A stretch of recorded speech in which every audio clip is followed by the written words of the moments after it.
Come on, worship Him. Come on, young people, worship the Lord this morning. Come on, Sunday school, worship the Lord this morning. Give Him praise. At the right hand of the Father, you are holy. Thank you, Jesus. Only you are holy. Come on, church. Lamb of God, seated at the right hand of the Father, you are only you are holy. Lamb of God, Lamb of God, seated at the right And the right hand is holy. You are holy, only you are holy. Come on. Lamb of God, seated at the right hand of the Father. We are singing, we are singing,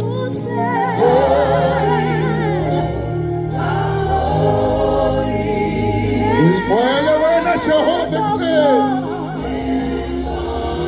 we while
there will come a time where we will only worship God.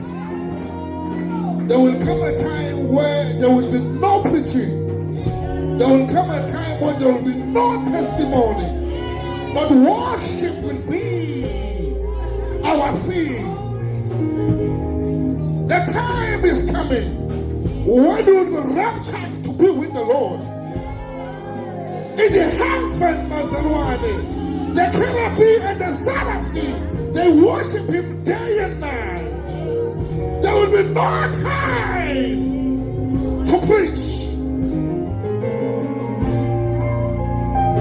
We'll be singing worship, worshiping Him, saying, Father, you are holy. Come on. Oh.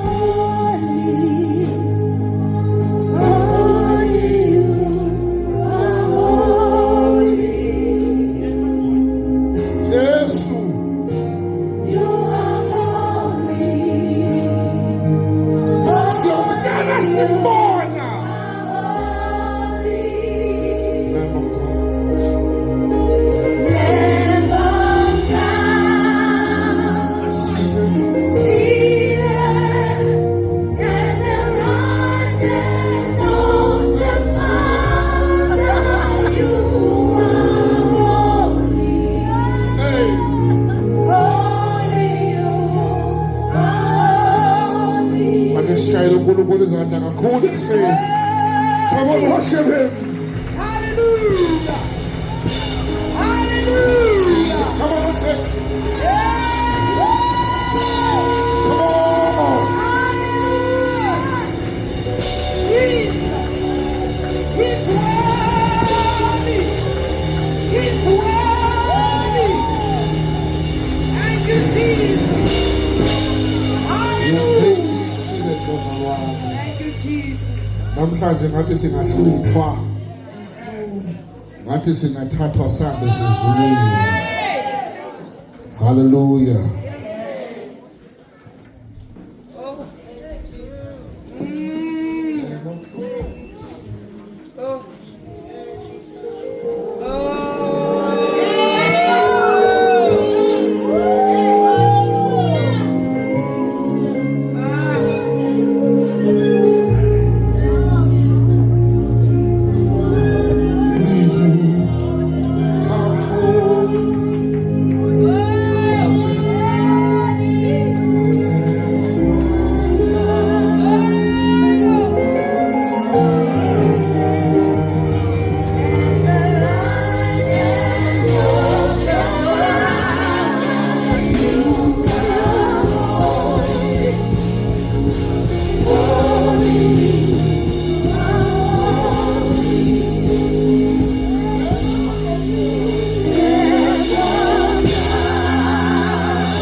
Hallelujah. Silibinele bazalwane nonke egameni likaJesu. Ubaba, omama, ogogo, siyabingelela egameni likaJesu. Bantu abasha, Sunday school be greeted in Jesus' name. Chairperson, igama lemboni be greeted egameni likaJesu.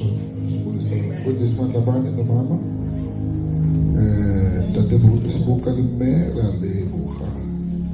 Bantu bethembisa kukaJesu, bamfundisi Meza, siyabingelela. Bamfundisi Langeni, siyabingelela.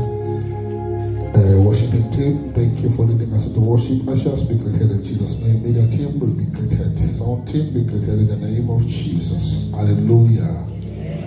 Amen. Bazalwane. This morning we are honored to have Baba Kapilani, Baba Kalondiwe, Dr. Ramamko. This is a man of God, teacher of the word. My daughter, nizobona next week. Let's receive him, Bazalwane, and allow God to use him this morning. And come and make a change. My love. My life, my life. You are the pillar that holds. Jehovah is the pepelo sepilo yami. Is the sepilo sempi. Sepilo yami. Sana tu is the sepilo sepilo yami. Is the sepilo sempi. Sepilo yami. Oh, so Jesus.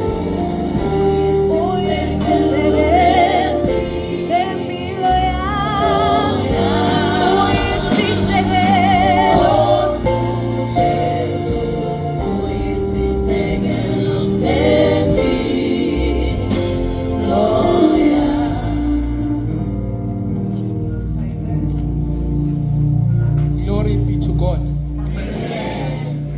Angazofika ngiyazwakala bazalwane. Ngiyalahleka.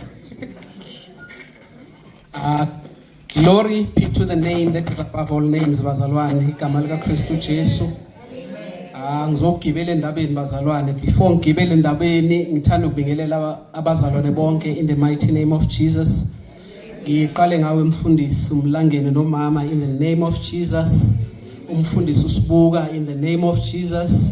nomama umfundisi uShabalala nomama in the name of Jesus, umfundisi uMadlabane nomama in the name of Jesus, umfundisi umfundisi umyeza kwelihle igama lika Jesu Kristu. Ngibingelela ibhodi yonke in the mighty name of Jesus. Ngibingelele aba worshippers wethu na bonke abasemshinini. Ngibingelele Sunday school in the name of Jesus. Ngibingelele youth in the name of Jesus. Ngibingelele abobaba egameni lika Jesu. Lastly ngibingelele ngifuna ukubingelela abobaba ngendlela yakhona. Ngithi madoda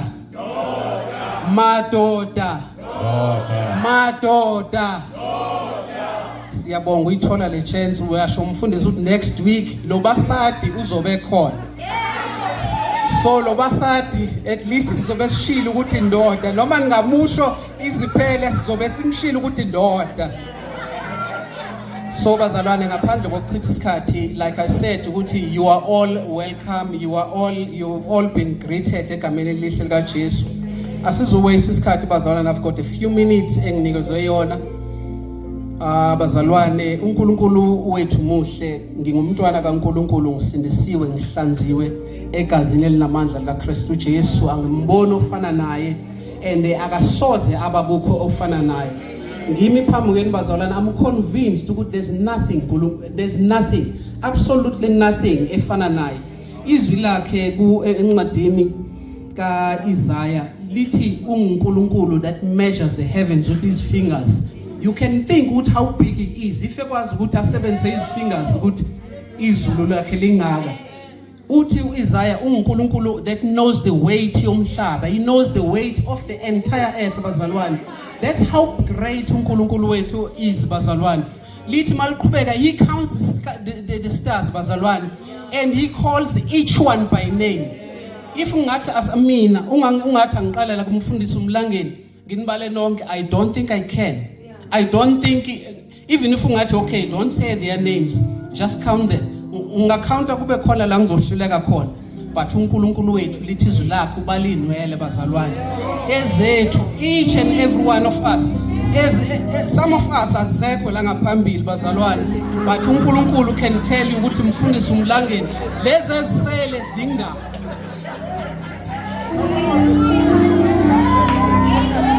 So engikushaya ukuthi that is the kind of God that we praise. Without waste of any time bazalwane, like I said imzuzu yami emfishane, all of us bazalwane, if umuntu ekwenzele something enhle wabuya kuwe mfundisi umlangeni, sorry ukwenza example ngawe, if umuntu ebuya kuwe athi mfundisi ngiyabonga ukungenzela lokho, uthi kuwe ngiyabonga mfundisi, then if omunye naye omenzele something very nice abuye athi mfundisi ngiyabonga kakhulu, ngamanye amazwi oqala ufike wathi thank you mfundisi umlangeni, the second one wathi thank you very much mfundisi umlangeni, which one obona ukuthi ukubonga kwakhe kusuka enhlizweni? I believe the second one othi thank you very much. So engikusho namhlanje bazalwane ukuthi sikhona la, ngifuna in that note sazi ukuthi there's a difference between what thank you, there's another thing, there's a difference between thank you very much and the thank you. In that note bazalwane ngicela siyibambe lapho ukuthi there's two different things. Namhlanje ngifuna all of us siyazi ukuthi uNkulunkulu uyasithanda, it's common knowledge. Ngisho ngabuza umuntu kuphi kuphi, no uNkulunkulu we know that loves us, but how many of us knows how much he loves us? Ngifuna bazalwane today sikhuluma nge simple thing, a degree of his life. Asikhulumi ngokuthi uNkulunkulu uyamthanda umapholoba of, sikhuluma ngokuthi how much iloko esikhuluma ngakho. Kafishane sizovula amabhayibheli ethu encwadini yabase Efesu chapter 3. Sizofunda nje only 2 books, ezinye ngizozimenshina nalapha like I said ukuthi ngimfishane kakhulu. I wonder if ukhona nobe ngasifundela.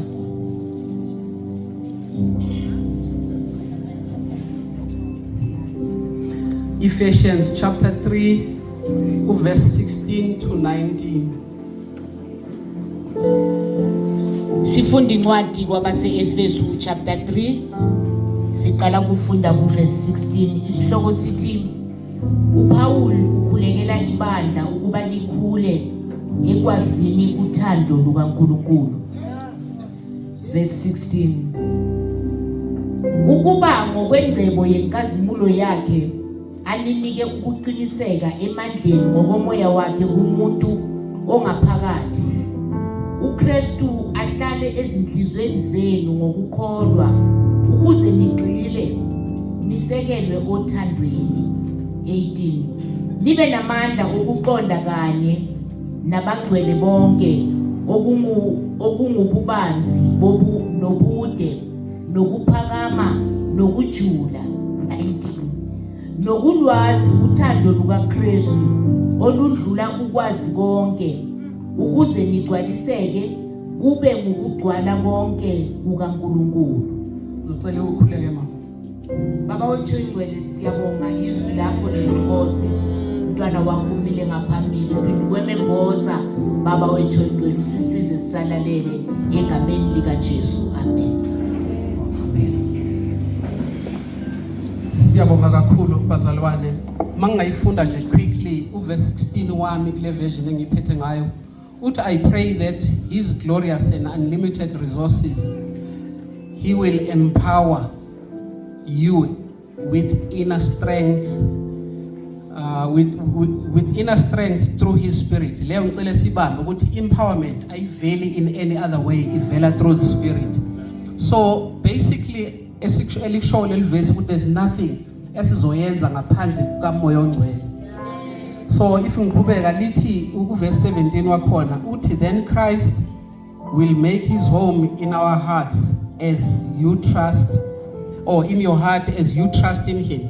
Your roots will grow down into God's love and keep you strong. 18 uthi and may you have the power to understand as all God's people should, how wide, how long, how high, how low, how deep his love is. 19 wakhona uthi may you experience the love of Christ, though it is too great to fully understand. Maliqhubeka lithi then you will be made complete with all the fullness of life and the power that comes from God. Bazalwane kafishane lo umkhuleko kaPaul. Paul ukhulekela abazalwane base Efesu. Njengoba sibe sengimentionile ukuthi this thing it's only revealed by uMoya oNgcwele. Uverse 18 esizohlala kuye uthi and may you have the power to understand. Usho bazalwane sidinga amandla ukuthi si understand lo thando. La ngikhumbule bazalwane ukuthi ngithe sikhuluma ngedegree. Sikhuluma ngokuthi how big bazalwane. Asikhulumi ngento general. By the way bazalwane, there's nothing small ngoNkulunkulu. All of these things are big bazalwane.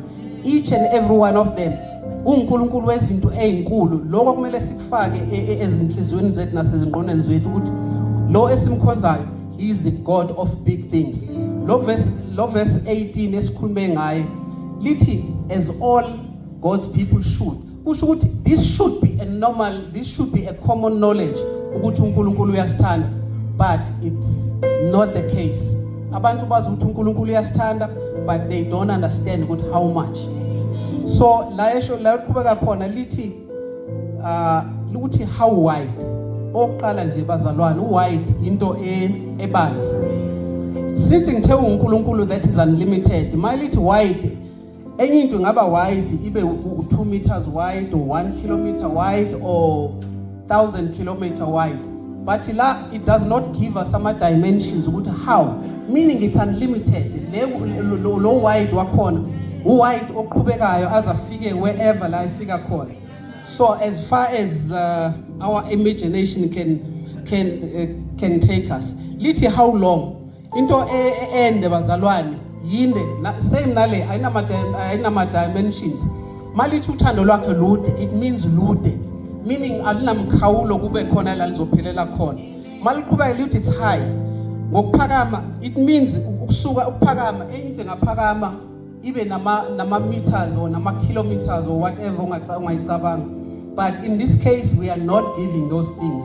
Esinikezwayo on this verse lithi it's high and it's lithi and how deep his love is, meaning uthando lwakhe lina 4 dimensions bazalwane. As people nothing or asikazi uthando njalo experience emhlabeni akunamuntu onothando oluhlukene ka4. Ngishade nonkosikazi wami she does not have loluthando oluhlukene kangaka. Nginabazalwane that abasithandayo there's not a single one of them ongangitshela ukuthi uthando lwakhe lufana nalolu. So lolu we know ukuthi lwabuye ezulwini, lolu we know ukuthi libuya kuNkulunkulu. So meaning it sets itself apart lo thando lukaNkulunkulu bazalwane. Ukuthi I want us bazalwane njengangiqale ngaleli verse, I want us to think along those lines ukuthi lo thando lwakhe it compares to no other love owakwan experience no sazol experience empilweni yakho. If usifunda incwadi bazalwane yawe base Efesu chapter 1 verse 4 wakhona uNkulunkulu lapho ukhuluma uthi mayekhuluma lapho kule ncwadi yabase Efesu chapter 1 verse 4 wakhona uthi before I created the earth I loved you. Buka bazalwane asibukeni ukuthi lo thando lusuka, it's not something uNkulunkulu ayicabange manje. Lithi before he created, meaning before Genesis 1 la uNkulunkulu ecreate khona everything I created according to Genesis chapter 1. But bazalwane lithi he organized or he arranged ukuthi sibuye emndenini wakhe by adopting us ukuthi sizobuya emndenini wakhe through Kristu Jesu bazalwane. I-adoption yethu ayiveli komunye umuntu, ivela through Kristu Jesu. And mawufunda le chapter ka-Ephesians chapter 1, it pleased him. He did what he wanted to do and yamthokozisa uNkulunkulu. So ukusubona bazalwane sisemndenini wakhe kuli plan likaNkulunkulu. Make no mistake about that. And bazalwane masiqhubeka sifunda uJohn 3:16. uJohn 3:16 it's a common verse, all of us siyalazi. Kaningi silihlanganisa nomnikelo. But if ulifunda kahle ilapho libeke khona lithi uNkulunkulu walithanda izwe kangaka. But bazalwane umoya ongcwele uraise yes othandweni uraise lento kangaka bazalwane. Elesingisi lithi so much. So it's things that we need to take notice of. It's so much. It's not just love, but it's so much love. And if you look back at the same verse, lithi was wanikela ngendodana his one and only son.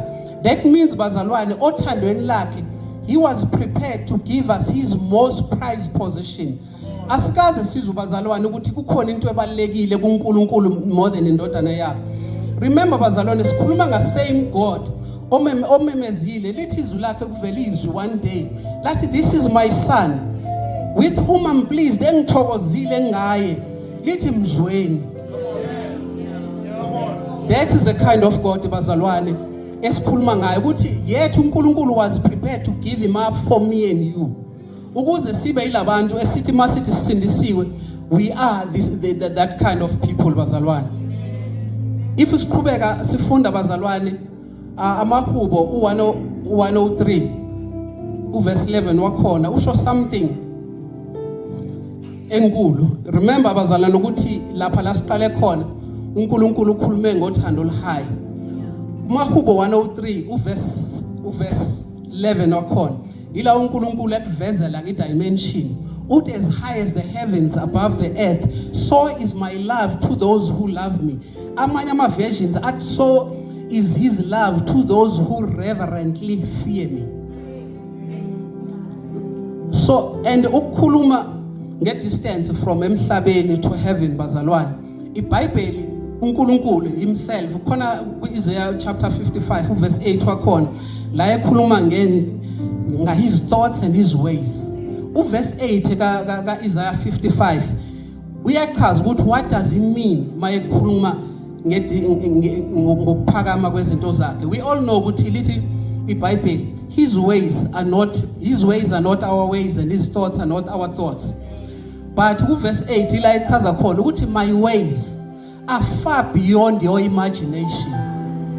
Ezulwini we've had people baya on the moon, but we've never had people bekala ukuthi masiye ezulwini. What is the distance? We don't know. We know ukuthi Zulu is somewhere on the third heaven, but we don't know exactly kuphi. So we rely on our imagination ukuthi it must be far.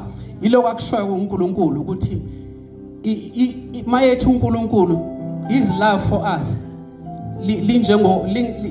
lifana ne distance yokusuka emhlabeni uyezulwini, meaning it's far beyond what our minds can conceive. Come on. Amen. Glory be to the name of Jesus. Bazalwane mangiqhubeka ngifuna nje univezele ukuthi how much bazalwane ngisakhuluma ngedegree yobukhulu bakhe. Mangifunda incwadi uPsalm 23 siyamfunda sonke. Ithi incwadi yakhona uJehova ungumalosi wami. Mawufunda uverse 6 ngeversion yeimage ithi his beauty and his love they chase after me every day of my life. Meaning elesizulu amawe ukuthi lezulu lithi yangilandela umuntu okulandela umuntu ohamba so.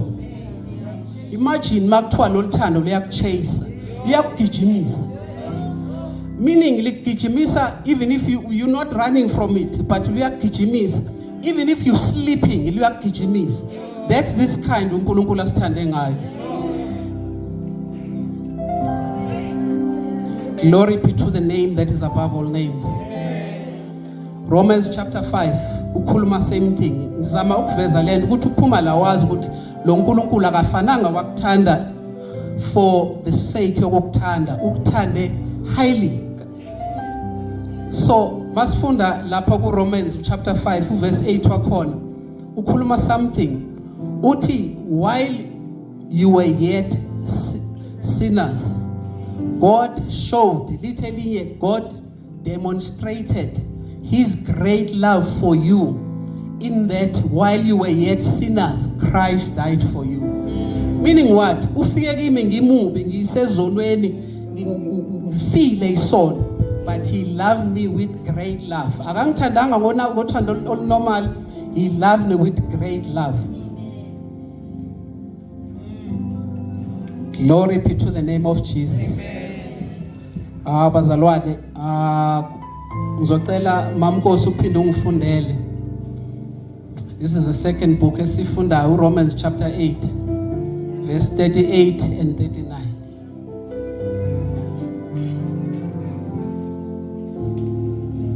Incwadi kabaseRoma chapter 8 sifunda uverse 38.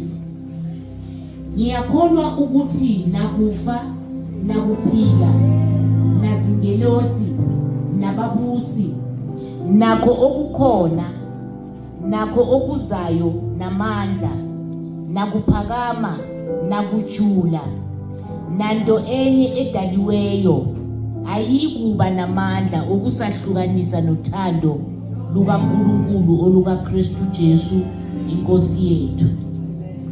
Glory be to Jesus. Ngiyabonga mamnkosi. Kule verse bazalwane uNkulunkulu uthi there's nothing. Ngiqale la nothing usho ukuthini bazalwane? Nothing usho nothing.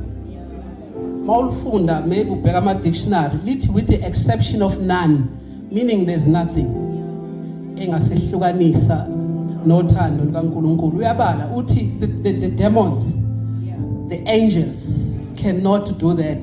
Uthi the powers from hell cannot separate us from uNkulunkulu. Bazalwane ngiyala ekutheni asifundeni bazalwane as people like izwi lapho lisho uJohn 7:38 lithi if singafunda one thing ukuthi masikholwa uNkulunkulu masimkholwe according to his scriptures, according to what he has written, so that this spring, these rivers of living waters phume ngaphakathi kwethu. Kaningi asifinyeleli kuleli point because sithatha izwi likaNkulunkulu from a third person. Kanti if ungafunda ukuthi uzifundele wena ukuthi njengamamkosi ngimela ngikhulume ngalo Romans ukuthi mangithi ayikho into engasihlukanisa nothando lukaNkulunkulu ukuthi go there ku Romans 8 usekhaya and read ukuthi does it say that ngempela. If ilizwe kaNkulunkulu lithi nothing, it means there's absolutely nothing. Akunanto efana na ekhona abazali. If ilinganisa ngokufa, lithi life or death cannot separate you. But for some reason bazalwane, this is said ukuthi ibandla likaNkulunkulu has found that le Bible lithi nothing. Ibandla likaNkulunkulu has found something. Doya khona, which is crazy ukuthi le Bible njani isho nothing means nothing bazalwane. There's nothing to interpret, but not abazalwane, mostly ibandla likaNkulunkulu, especially elisindisiwe, it's a truth bazalwane elibitha, but we need to say it. We have found that isono siyamhlukanisa umuntu noNkulunkulu. Why is that bazalwane? Why do we think isono siyamhlukanisa? Yes, granted, lithi Bible uNkulunkulu hates sin, which is true. But bazalwane ake ngiqhubeke ukuthi uNkulunkulu has got reasons for saying nothing. If sifunda izwi lakhe bazalwane encwadini kaIsaiah u43 uverse 25 wakhona uthi, yes, I the Lord am the one that blots your sins for my name's sake. Uthi your sins I will not think of them anymore. Akusi forgiveness leyo bazalwane.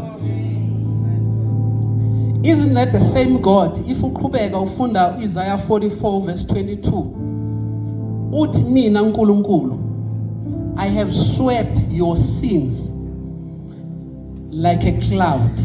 All your transgressions I have scattered like the morning mist. Maliqhubeka iverse lakhona lithi, oh, come to me because the price for your freedom has been fully paid. Isn't that forgiveness bazalwane? Ukuthi la yethu uNkulunkulu nothing, it means it's nothing bazalwane. Glory be to the name of Jesus. Mangabuyela briefly kumahubo 103 uverse 12 wakhona uthi mina uNkulunkulu ngidedisile iziphambeko zenu njengoba impumalanga yehlukene nentshonalanga. None of us can tell ukuthi what it means. We think, in my mind, I'm thinking malisho kanjalo from the ends of the earth to the other end of the earth. Udedisile kimi iziphambeko zami. And he's got reason for that bazalwane. Hebrews 8 verse 12. Usho same thing bazalwane. Uthi I will be merciful to their iniquity and their sins I will remember no more. But kaningi bazalwane sikhumbuzana izono zethu. Sometimes sisabotshaja thina sikhumbula ezethu izona, the very same ones uNkulunkulu azisusile. Glory be to Jesus. And njengisho ukuthi uNkulunkulu has got reasons for these things. Mawufunda incwadi yabaseKorinte chapter 5 uverse 18 bazalwane, ngifuna ukuniprovela ukuthi might nothing it means there's nothing. Uverse 18 wakhona uthi uNkulunkulu waye kuKristu mayebuyisana nabantu engababaleli iziphambeko zabo. Isn't that forgiveness bazalwane?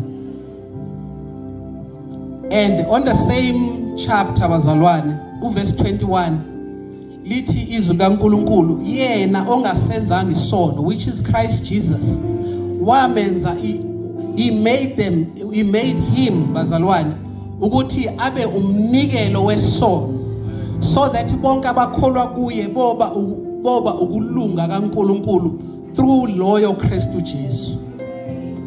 So it means bazalwane it's paid for. And if ufunda incwadi yabase Romans chapter 1 Romans chapter 8 verse 3 wakhona uthi uNkulunkulu usenzele something that the law couldn't do. in that uthumele indodana yakho uKristu Jesu emzimbeni ofana nowethu thina zoni wasememezela kuleyo mzimba the end of sin's control over us bazalwane, meaning lesona sisaba kangaka does not have a control over us ngenxa yokuthi lisho njalo leli verse 3 ngenxa yokuthi uKristu Jesu waba umnikelo wesono. So bazalwane, what I'm saying today, do not be afraid of this sin. It was paid for. The more you are afraid of it, you are giving it power esingenawo. Glory be to Jesus.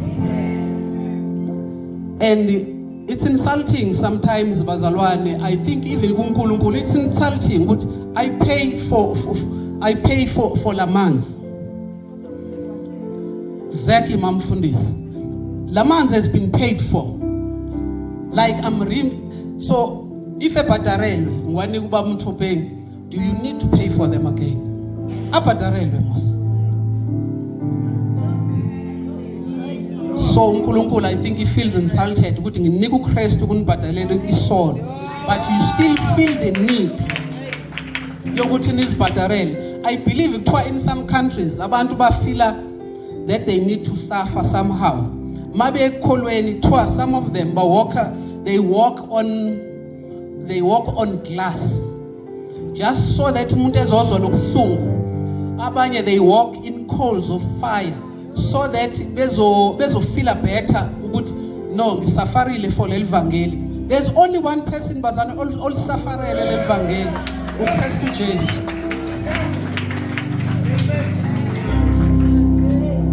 Bazalwane ngiya ngasekupheleni ngishilo ngathi I've got few minutes.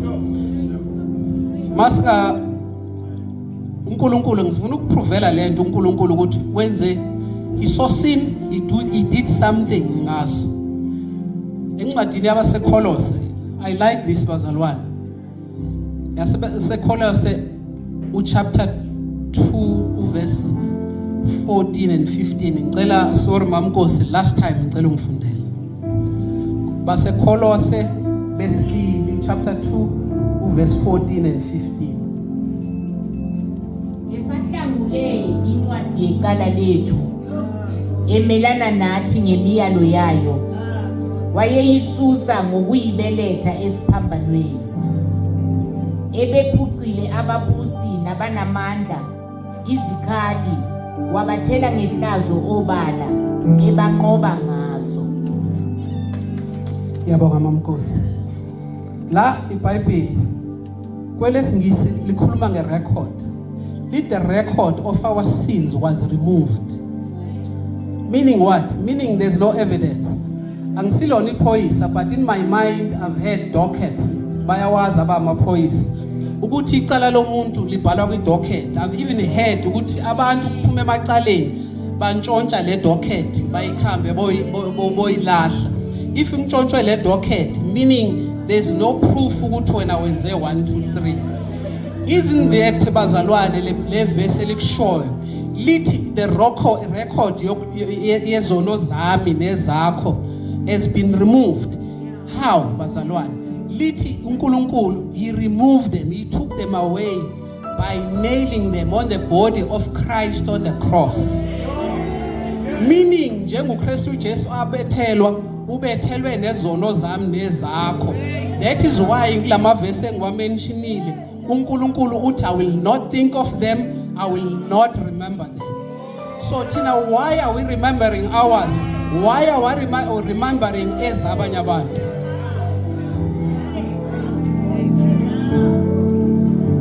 So if ukuthi uhlanziwe njengomasila, have confidence. uPaul usho njalo in the book Ephesians chapter 3 verse 12.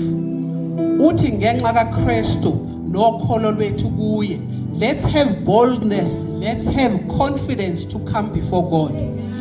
Le confidence iyalahleka if uzohlala umuntu oconscious ngesono. Iyalahleka, you cannot do iBhayibheli elikushoyo kuHebrews 4:16 la lithi come boldly before the throne of grace ukuzwamukela usumusa. You cannot come boldly if ucabanga ukuthi khona konile. And the Bible in the book of James likhuluma same thing. Lithi a person that is double-minded, umuntu ongena sure of ngisindisiwe of angisindisiwe, lithi expect nothing from God.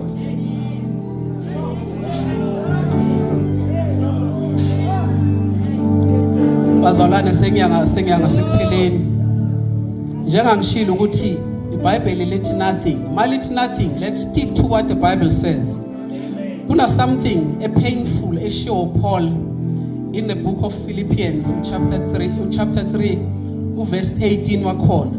Uthi ngiyayiphinda lento and ngiyiphinda, I'm repeating it in tears. Ukuthi among us they are enemies of the cross. And strangely enough, we were taught that enemies of the cross is people that don't believe. Enemies of the cross are people abashintsha message. Lokhu uNkulunkulu akubekile, we decide ukuthi no, this is not good enough. Sishintshe le message kaNkulunkulu. Uthi those are the enemies of the cross. Uthi labantu bakholelwa ukufeed their bellies. It means one thing, it's people that have get confidence in their own power. And the Bible libeka kahle ukuthi uPaul uyisho ngokungananazi, uyisho clearly uthi I've got no confidence in the flesh. I've got no confidence in what I can do for God, but I've got confidence on what He has done for me. Glory be to the name of Jesus.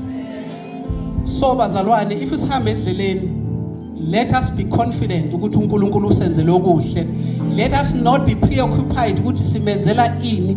Rather, let's stick to what He has done for us. It works, it has been proven. Ukuthi uNkulunkulu maye ngihamba one day, ukuthi today ngiyashona, ngifike ebukhoneni bakhe or wherever la ngingenwa khona. Angibuze one question ukuthi what qualifies you? Ukuthi nanti izulu lami likhona, but what qualifies you to go in there? I've got nothing else except to Christ bazalwane. I cannot tell me ukuthi kwakhiwe iauditorium nganikela. I cannot tell him ukuthi ngikhiphe okweshuma. I cannot tell him ngilift umuntu lapha. I cannot say that. If I can say that, uzongikhomba nasi sonke sikufanele. Glory be to the name of Jesus. So bazalwane, let's stick to what works. What works is what is in His word. And this is the last one, hopefully, bazalwane. Galatians 1, usho something, the same thing, Paul. Galatians 1, ukhuluma something strange nakhona. Uyazi ukuthi inhliziyo yakhe ibuhlungu. Uthi I'm shocked how quickly you change the good news. How quickly. Uthi today ushunyayezwe leli 1212 so ushintshe awusekho la ushunyayezwe khona. Mawufunda uverse uGalatians 1 uverse 8 wakhona usho something ebuhlungu, but unfortunately iyenzeka. Uthi cursed is anyone, uthi including me or an angel from heaven. Meaning cursed is anyone that preaches a different good news than the one we proclaimed. Lapho ukhuluma ngokuthi there's only one good news.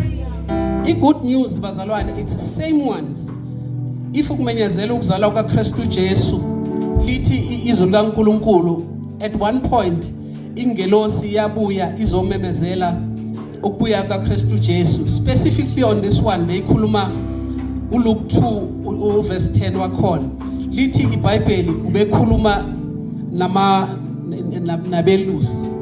Lithi abelusi mabebona lengelosi baba nokwesaba. They were terrified. Ingelosi mayikhuluma ku verse 10 uthi ningesabi ngokuba nginiphathele izindaba ezinhle zokuthokoza okukhulu okuzaba kubantu bonke. If ufunda ngesingisi likhuluma nga this great joy that will be ebantwini bonke. So bazalwane, so far we can understand that there's nothing small. Izinto zakhe, if it's joy, it's great joy. If it's peace, it's great peace. Glory be to the name of Jesus. And bazalwane, back to Galatians chapter 1 ngithe ku verse 8 uthi cast is a man. So ku verse 9, which is crazy bazalwane, uthi I repeat, if anyone comes to you and preaches a different good news than the one you originally accepted, let that man be cursed. What does that mean, bazalwane? It means washintsha le message for ngayishintsha mina for the way that I feel. No, I feel this is not right. I feel this is not enough. Then I'm cursed, bazalwane. Cursed in call because I changed lokhu uNkulunkulu abekushilo. Like I said before, bazalwane, we need singabazalwane ukukholwa according to the word, bazalwane. Regardless ukuthi sifila kanjani. Most izinto zikaNkulunkulu bazalwane singavumelana. Most of them, they do not make sense at all. That is why my ways is not your way, my thought is not your thought, because it's much higher than your thought. So even if it does not make sense, simply because yena uyishilo ezwini lakhe ithathe as it is. And ukuningi okusilahlekelayo because sifuna ukwenza ngendlela esibona ngakhona. We've been taught, sengigcina bazalwane, ukuthi we've been taught ukuthi uNkulunkulu is this type of a God. You do something for him, he will do something for you. But encwadini First John chapter 4, sifunda something ukuthi we love him because he has already loved us first. Glory be to God. Ezinye izinto ziyasiluza abazalwane, simele ukuthi sideserve ezinye izinto, especially ekukholweni simele ukudeserve izinto. Why can't you just accept uNkulunkulu ukuphile this thing? Accept it, ithathe. Whether you deserve it or whether you feel you deserve it or not. Mina bazalwane personally nginalento, there's nothing enginayo or engoke ngibe nayo that I deserve. I don't deserve la ngikhona, I don't deserve umsebenzi engikuwo, I don't deserve unkosikazi engihlala naye, I don't deserve the kids enginazo. I deserve nothing, bazalwane. Everything that I've got is because of his grace. Everything that I've got is because of this great love. Glory be to Jesus. So in my life ngihamba ngazi njengeBhayibheli lisho kuColossians chapter 1 verse 12 ukuthi uNkulunkulu that has already qualified you. You don't need to qualify yourself. Yena ukuqualifyile bazalwane. uNkulunkulu bebeke lokho enhlizweni yami ukuthi whatever we do knows ukuthi uNkulunkulu wezinto ezinkulu, uNkulunkulu wezinto that are impossible bazalwane. The sooner we start as a church ukuyamukela lento ukuthi uNkulunkulu wezinto ezimpossible, the better for us. Buka na auditorium, this is nothing kuNkulunkulu. If we as a church singamkholwa ukuthi this is nothing, and that nothing bazalwane, if that nothing angisho njalo le ayisho le building bazalwane needs money according to God. Uthi imali, that's what he called the list. Entweni zonke ongacela, that's a list of things. So if singamkholwa, this is nothing to him. Asifundeni bazalwane kumkholwa ezisazi ukuthi uNkulunkulu of incredible things. Ask crazy kuNkulunkulu, cela a billion. Don't think ukuthi if ucela a billion or 2 million or 3 million, inkinga yethu sizihlupha ngokuthi sinaloko ukuthi ufuna ukwazi ukuthi how. It's not your problem. Icele uthi uNkulunkulu, there's nothing impossible to those who believe. Mukholo.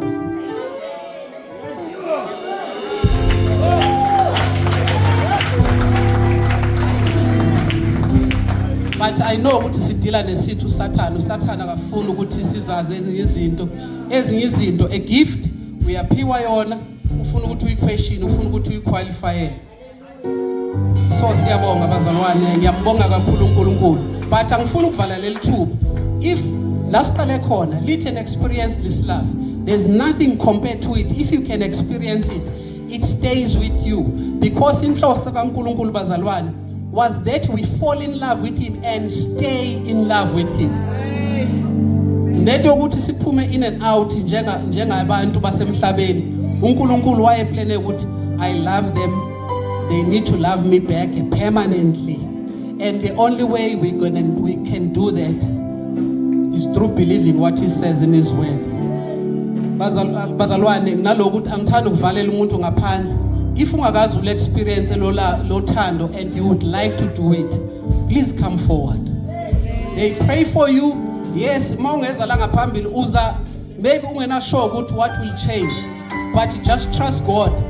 Umethembe, because it is like all those that trust God will never be disgraced. I can promise you, if ubuya ngaphambili bazalwane, it's an act of faith, because the Bible lithi faith without works is dead. So ukusukuma angisho ukusukuma, it's up to you. It's not important to me that you come forward, but for you, if you feel like it, we've got ordained pastors that are anointed ukuthi bakunike lento oyidingayo. So if it's you, come forward. Like I said, ukuthi kimi ayibalekanga, but to you, you might say you're doing something ongayi understand uNkulunkulu akwenzele. That miracle obuyilindile can come by simple thing, by just trusting him ukuthi ubuye bakubeke izandla and see what God will do for you.